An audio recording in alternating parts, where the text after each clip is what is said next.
Cinema വിശേഷങ്ങൾക്കും ഗോസിപ്പുകൾക്കും ദാസനും വിജയനും. ഈ channel ഇപ്പോൾ തന്നെ സബ്സ്ക്രൈബ് ചെയ്യുക. ഇന്ത്യൻ സിനിമാ ലോകം ഉറ്റുനോക്കുന്ന ചിത്രം മോഹൻലാലിൻ്റെ മഹാഭാരത മലയാളത്തിൽ രണ്ടാമൂഴം എന്ന പേരിലായിരിക്കും റിലീസ് ചെയ്യുക. ചിത്രത്തിൻ്റെ നിർമ്മാതാവും വ്യവസായിയുമായ BR ഷെട്ടിയാണ് വാർത്താ സമ്മേളനത്തിൽ ഇക്കാര്യം അറിയിച്ചത്. മറ്റ് ഭാഷകളിൽ മഹാഭാരതം എന്ന പേരിൽ തന്നെയാകും ചിത്രം പുറത്തിറങ്ങുക. നേരത്തെ MDയുടെ രണ്ടാമൂഴത്തെ ആസ്പദമാക്കി ഒരുക്കുന്ന ചിത്രം റിലീസ് ചെയ്യുമ്പോൾ രണ്ടാമൂഴം എന്ന പേരിൽ തന്നെ റിലീസ് ചെയ്യണമെന്ന് ഹിന്ദു ഐക്യവേദി അധ്യക്ഷ ശശികല ആവശ്യപ്പെട്ടിരുന്നു. അല്ലാത്തപക്ഷം ചിത്രം തിയേറ്റർ കാണില്ലെന്നും ശശികല ഭീഷണി മുഴക്കി.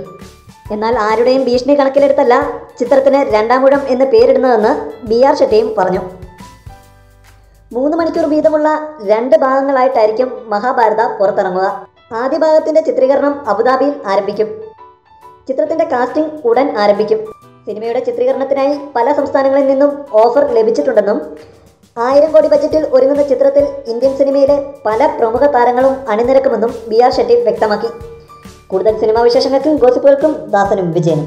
ഈ ചാനൽ ഇപ്പോൾ തന്നെ സബ്സ്ക്രൈബ് ചെയ്യുക. വീഡിയോ ഇഷ്ടപ്പെട്ടെങ്കിൽ like, share, comment. Thank you.